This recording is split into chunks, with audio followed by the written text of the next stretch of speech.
Mari kita berdoa. Kami bersyukur bahwa Engkau yang menarik kami untuk dekat kepada Tuhan. Kami bersyukur bahwa Engkau yang membuat hati kami merindukan Tuhan. Engkau yang menggerakkan jiwa kami untuk haus akan Tuhan. Kami bersyukur bahwa Engkau yang mengerjakan semua itu. Dan biarlah pagi ini kami menikmati kedekatan denganmu dengan merenungkan sebagian dari firman-Mu. Bapa di dalam surga, biarlah pakai hamba-Mu ini yang penuh dengan kelemahan dan keterbatasan untuk membawa hamba-hamba-Mu yang lain semakin dekat kepada Tuhan. Untuk mereka terus merindukan Tuhan lebih dari apapun juga. Berkati semua hamba-hamba-Mu yang hari ini mendengarkan renungan, biarlah kami semua dipuaskan, disegarkan karena Engkau. Dalam nama Tuhan Yesus, kami sudah berdoa dan mengucap syukur. Amin. Bapak Ibu sekalian, hari ini saya akan membawakan satu Mazmur, yaitu Mazmur 73. Sebenarnya ayatnya yang pertama sampai ke 28. Tetapi saya hanya akan membahas dua bagian terakhir, yaitu ayat 21 sampai 28. Mazmur ini terus terang menjadi sebuah mazmur yang pertama kali menyentuh otak saya. Waktu itu setelah saya bertobat, saya sungguh-sungguh haus dengan firman. Setiap hari saya membaca firman. Dari jam 4 pagi kira-kira sampai jam 7 sampai jam 8 pagi, kadang-kadang jam 6. Lalu suatu saat semua mengalir begitu biasa, tetapi waktu membaca Mazmur 73, terutama di waktu ayat 25 yang akan saya sharekan ini, hati saya tergetar dan kemudian mulai mengerti makna spiritualitas. Karena memang orang beragama dengan orang mempunyai spiritualitas itu berbeda. Orang beragama dan orang berspiritual itu berbeda. Orang beragama ya boleh dibilang secara umum berstatus, belum tentu berspiritualitas.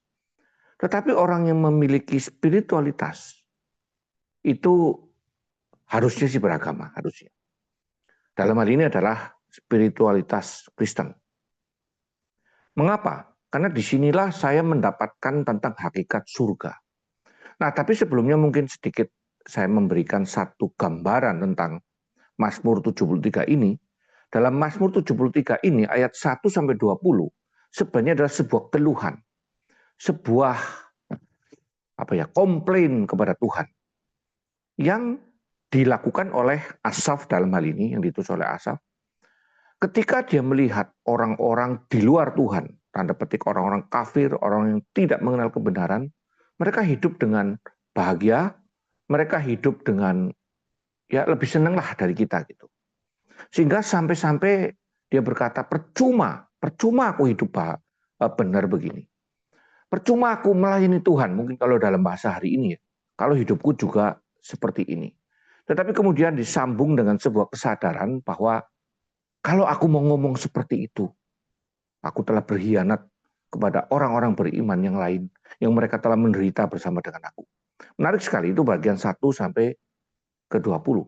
Sehingga itu hanya berupa sebuah pikiran yang tidak pernah dicetuskan oleh Asaf, tidak pernah menjadi gerutuan, tetapi sempat muncul di dalam pikirannya. Saya kira ini adalah pergumulan setiap kita anak-anak Tuhan, di mana kita melihat bahwa kok jadi anak Tuhan susah ya. Sepertinya kawan saya atau mereka-mereka yang entahlah koruptor, entahkah penjahat apapun, kok kayaknya hidup lebih enak. Saya melayani Tuhan, hidup baik-baik. Kenapa kok seperti ini? Nah, saya harap Mazmur pada pagi ini boleh tanda petik merilis ketegangan di dalam diri kita itu. Nah, pada ayat 21 mulailah diungkapkan kesadaran dari Asaf ini. Ya, jadi Asaf mengungkapkan kesadaran dirinya, menyadari apa yang dia sadari. Mari kita baca Mazmur 37 ayat 21. Ketika hatiku merasa pahit dan buah pinggangku menusuk-nusuk rasanya. Jadi ini kan bahasa syair ya. merasa pahit, buah pinggang menusuk-nusuk. Ginjal itu tentu tidak akan terasa nyeri di ginjal, tapi ini bicara tentang perasaan yang begitu tertekan. Aku dungu dan tidak mengerti seperti hewan aku di dekatmu. Kata dungu ini dalam bahasa asli, saya lupa tadi itu, wara atau apa gitu, atau itu adalah berbicara tentang seperti binatang yang tidak pakai logika gitu, mau main ngomong dengan naluri itu. Sehingga di terjemahan lain kalau nggak salah ILT dia katakan aku kasar atau liar gitu. Aku dungu dan tidak mengerti seperti hewan aku di dekatmu, tetapi aku tetap di dekatmu. Engkau memegang tangan kananku. Dengan nasihatmu engkau menuntun aku dan kemudian engkau mengangkat aku ke dalam kemuliaan.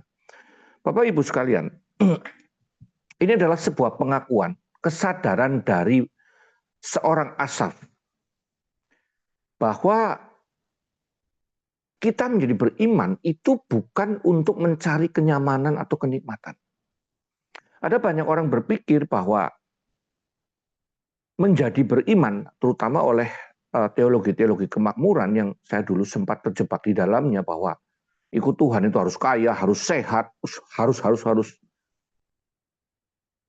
Ini adalah sesuatu yang disadari oleh Asaf di dalam pengakuannya tadi barusan, bahwa ketika hatiku tertusuk-tusuk, tidak terima gitu ya, dalam hal ini kan konteksnya dia tidak terima dengan kenyamanan, sehingga merasa ini tidak adil gitu. Tetapi kemudian dia mengatakan bahwa aku akhirnya mengerti semua itu ketika aku masuk ke dalam hadirat Tuhan. Bapak Ibu, kita menjadi orang beriman, dipanggil, ditebus untuk mengerti kehendak Allah. Untuk kita menghidupi kehendak Allah, bukan menghidupi kehendak diri yang tidak sesuai dengan kehendak Allah. Maka di dalam sampai dengan ayat 20, Asaf berkata, oh aku hanya melihat kesudahan mereka. Mengapa Tuhan membiarkan? Ya, Tuhan sedang menumpuk seluruhnya itu, nanti suatu hari akan diperhitungkan. Anak-anak Tuhan kadang-kadang salah sedikit, langsung Tuhan biarkan kita dihajar habis-habisan. Kenapa? Karena ingin kesalahan kita dibereskan di dunia ini. Sementara mereka-mereka yang hidup di dalam kenikmatan, di dalam kecurangan, di dalam kejahatan, sepertinya baik-baik saja. Nah, dengan demikian dia menyadari bahwa, oh Tuhan punya maksud. Jadi, Asaf menyadari tentang panggilan sebagai orang beriman, memahami kehendak Allah, melihat dalam kacamata Tuhan untuk segala hal apapun di dunia ini. Saya sendiri menyadari bahwa banyak orang-orang di luar Tuhan dipakai untuk memelihara nantinya tetap orang-orang beriman. Misalnya Mesir itu dibuat kaya luar biasa dan kita tahu akhirnya harta Mesir hari itu dijarah untuk kemudian diberikan kepada orang-orang Israel. Ya walaupun akhirnya emas itu pun dijadikan lembu emas lagi begitu ya. Tetapi poinnya adalah orang-orang yang sepertinya tidak beriman dan orang kafir itu Tuhan berkati untuk apa? Ya tetap untuk kemuliaan Tuhan. Nah, Asaf mengakui bahwa dia bisa dekat dengan Allah karena Allah telah memegang. Perhatikan, waktu saya mempelajari di dalam teks asli di dalam bahasa Ibrani-nya, di dalam ayat 23 ini, pakai ILT ya.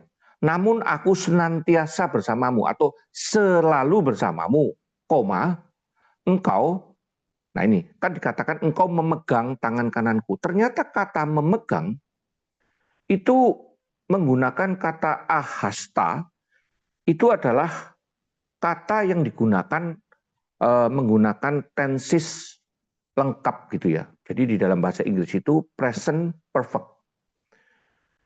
Sudah, Allah sudah, dan efeknya sampai sekarang. Kayak gitu istilah present perfect di dalam kasus ini.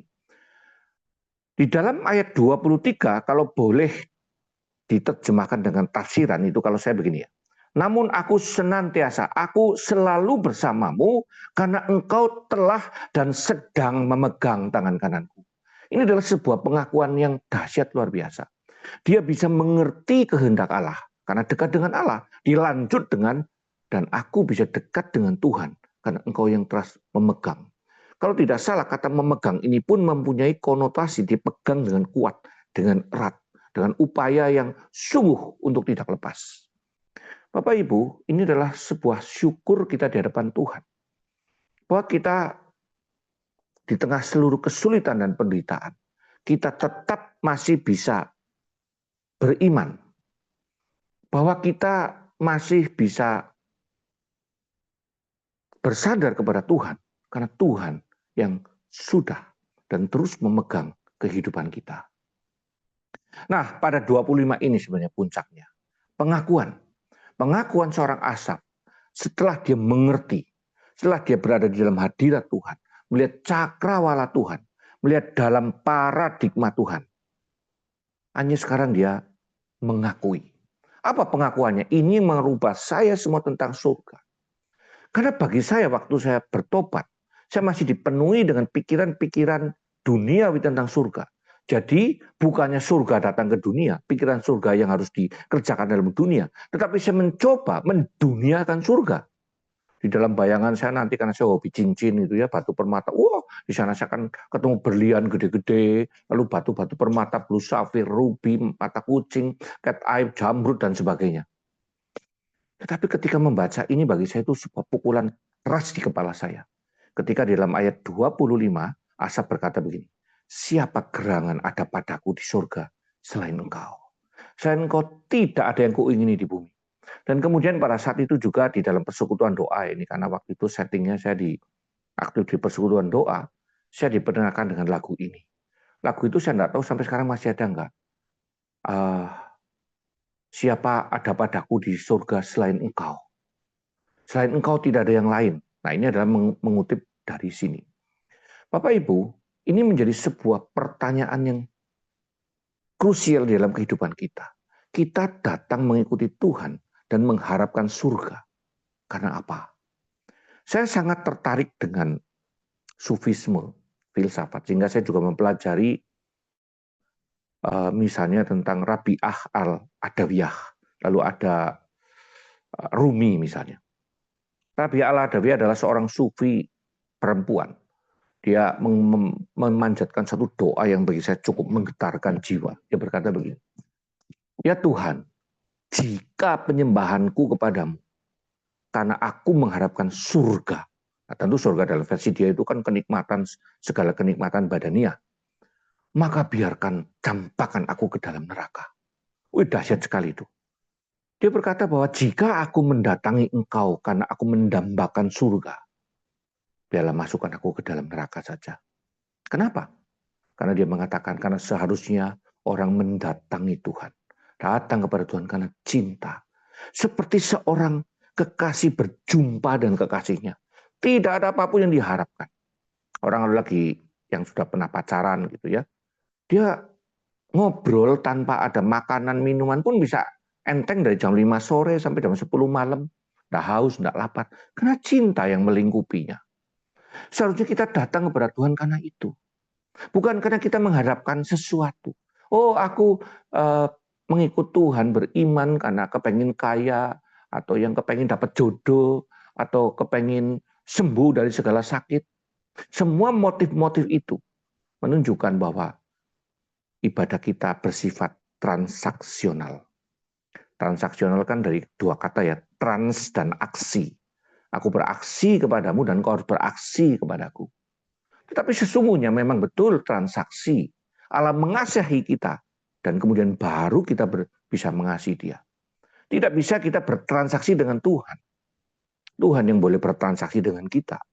Karena dia mengasihi kita lebih dulu sehingga dia berhak menuntut kasih kita sepenuhnya. Bapak Ibu, apakah kita berdoa kepada Tuhan dan berkata, biarlah aku hanya menikmati Engkau saja. Saya waktu itu di dalam, ya waktu sangat miskin lah, saya pakai sepeda, kalau malam makannya singkong, saya bisa berdoa Tuhan. Aku sekarang bisa mengerti betapa indahnya, bahagianya surga di tengah keterbatasan ini. Saya bisa makan singkong dengan penuh bahagia karena merasakan kehadiran Tuhan. Ini pengalaman kesaksian waktu saya pertama kali bertobat. Lalu kemudian pengalaman ini berlanjut sampai dengan hari ini untuk terus dijaga di dalam otak saya. Bahwa saya menjadi hamba Tuhan karena cinta. Saya lakukan apapun karena cinta kepada Tuhan. Kemudian diberkati, biarlah mata kita tidak beralih dari pandangan kepada Tuhan yang harusnya mempesona kita siang dan malam. Itu sebab Paulus berkata kepada jemaat-jemaat yang dia surati, hai jemaat yang bodoh, siapa yang mempesona engkau sesungguhnya? Pertanyaan ini seharusnya menggedor hati kita. Apakah kita ingin kita beriman karena menginginkan sesuatu? Ataukah karena kita hanya menginginkan Tuhan? Sehingga waktu itu saya masih ingat, saya membuat cerpen, saya dulu memberi nama diri saya Kuculuk gitulah. Karena berpikirnya berbeda, saya berkata, ya Tuhan, seandainya engkau mau pindah ke neraka, saya ikut. Karena saya tahu ketika engkau tinggal di neraka, maka neraka menjadi surga. Dan ketika surga ditinggalkan oleh Tuhan, itulah neraka yang sesungguhnya. Bapak Ibu, inilah spiritualitas yang saya dapatkan dari berbagai sumber, tetapi sesungguhnya tidak perlu dari tempat lain, karena Alkitab juga sudah ada, gitu kan.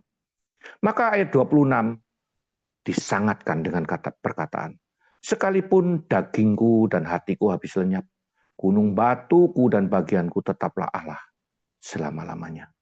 Sebab sesungguhnya siapa yang jauh daripadamu akan binasa. Kau binasakan semua orang yang berzina dengan meninggalkan kau. Tetapi aku suka dekat pada Allahku. Pada Allah, aku menaruh tempat pelindunganku pada Tuhan Allah, supaya dapat menceritakan segala pekerjaannya. Akhirnya menjadi sebuah pertanyaan yang paling mendasar, pertanyaan krusial, pertanyaan eksistensial. Sesungguhnya Anda dan saya menjadi Kristen karena apa? Ingin berkat? Atau Anda menginginkan si pemberi berkat? Anda berharap masuk surga karena apa? Karena ingin mendapatkan kenikmatan diri, atau karena ingin berjumpa dengan sang kekasih jiwa kita itu? Asaf mengakui surga tentang Allah, dan neraka adalah jauhnya relasi dengan Allah. Maka Paulus dalam surat Tesalonika berkata, orang-orang yang meninggalkan Tuhan dijauhkan dari hadirat Tuhan. Itulah thanatos, kebinasaan yang sesungguhnya. Itu ketika kita dijauhkan dari kemuliaan Allah, tetapi diperhadapkan kepada keadilan dan murka Allah. Allah murka bukan karena baper. Allah murka digambarkan seperti api yang menghanguskan. Bukan karena dia baper, emosional, sakit jiwa, yang sadis, bukan. Tetapi sebuah prinsip di mana hal-hal yang tidak murni akan dibakar oleh apa? Allah yang seperti api yang menghanguskan. Tetapi ketika kita datang kepada Tuhan, karena cinta Tuhan, maka kita mendatangi api seperti emas. Yang ketika kita datang kepada api, semakin dimurnikan, kita semakin bercahaya dan semakin memantulkan kemuliaan Allah. Bapak Ibu, saya tidak tahu berapa jauh pergumulan Anda semua. Saya juga manusia biasa mengalami berbagai pergumulan dengan keluarga, dengan anak, dengan teman, tentang keuangan, bahkan tentang diri saya. Sebagai orang-orang saya harus mengaku saya adalah orang yang sakit jiwa. Saya harus bergumul dengan diri saya. Dengan pertanyaan-pertanyaan eksistensial. Bagaimana cara kita menyelesaikannya itu? Asap membawa kita kepada Tuhan. Ketika Anda dan saya berada di dalam suatu kondisi di mana kita tidak mengerti kenapa saya begini, mari masuk ke dalam hadirat Tuhan. Kita masuk ke dalam kesendirian, keheningan bersama dengan Tuhan. Dan kemudian bertanya, sebenarnya apa maksudmu mendatangkan aku di dunia dengan kondisi seperti ini? Apa yang bisa aku kerjakan dengan kondisiku seperti ini? Setiap orang punya bagian masing-masing. Saya orang sakit. Saya tahu bahwa di dalam kesakitan ini, Tuhan mau membawa saya kepada orang sakit lain. Bapak Ibu, biarlah renungan pagi ini yang tidak terlalu panjang, boleh membawa kita satu kesadaran bahwa kehidupan kita seharusnya hanyalah terpesona kepada Tuhan. Kita menikmati Tuhan. Di dalam Katekismus Westminster dikatakan apa tujuan manusia hidup? 1, memuliakan Allah. 2, menikmati Allah. Selamat menikmati Allah, selamat bersekutu di dalam kehidupan pribadi kita. Amin.